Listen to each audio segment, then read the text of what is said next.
কিন্তু কেন, কি কারণে নজিরবিহীন? আরো বিস্তারিত এই বিষয়ে জানবো, ডিটেইল জানাতে পারবে অর্ণব রয়েছে আমার সঙ্গে। অর্ণব, কেন নজিরবিহীন?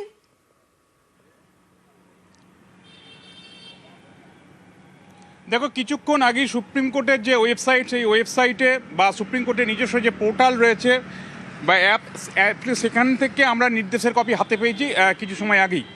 সেই নির্দেশের আমরা যদি যাই, সেই নির্দেশে একটা জায়গায় পরিষ্কারভাবে প্রধান বিচারপতি সূর্যকান্ত, বিচারপতি জয়মাল্য বাগচি এবং বিচারপতি বিপুল এম পাঞ্চলির বেঞ্চ জানাচ্ছে পার 5 নম্বর প্যারাগ্রাফে, the circumstances being extraordinary, the report for entrustment of the responsibility to the judicial officers, former judicial officers, is also of an extraordinary nature. We remain conscious of the fact that it may for a few days have an impact on the present court cases also. In this regard, we request, অর্থাৎ তারপর যা বলছে যে একটা extra ordinary situation এই এসআইআরকে ঘিরে পশ্চিমবঙ্গে তৈরি হয়েছে, তাই এই সুপ্রিম কোর্ট কলকাতা হাইকোর্টের বা রাজ্যের প্রধান বিচারপতিকে অনুরোধ করছে যতগুলি আমাদের ডিস্ট্রিক্ট রয়েছে পশ্চিমবঙ্গে, সমস্ত ডিস্ট্রিক্ট জাজেদের নিয়ে, একই সঙ্গে কলকাতা হাইকোর্টের জাজেদের নিয়ে, রেজিস্ট্রার জেনারেল সবাইকে নিয়ে 7 দিন বা 10 দিন তাদের অন্য কাজ ফেলে, আর্জেন্ট মামলা অন্য কোর্টে শিফট করে, এটা কোন কোর্টে? ডিস্ট্রিক্ট জাজ কোর্টের মামলা, এগুলো শিফট করে এসআইআর কাজে একটু গুরুত্ব দেওয়ার জন্য।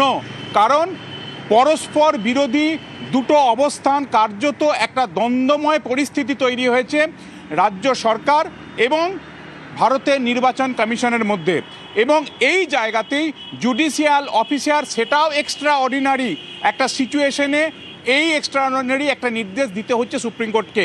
অর্থাৎ সুপ্রিম কোর্টের আজকের নির্দেশের মধ্যেই এই নির্দেশটা কেন নজিরবিহীন?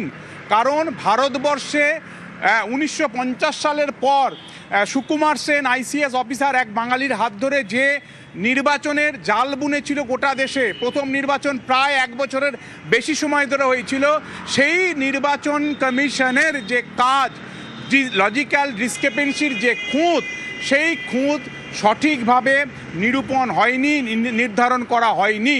তাই একটা বিশেষ পরিস্থিতিতে রাজ্যের জুডিশিয়াল যে ফাংশন, সেই ফাংশনটাকেও কাটছাঁট করতে বলছে দেশের শীর্ষ আদালত।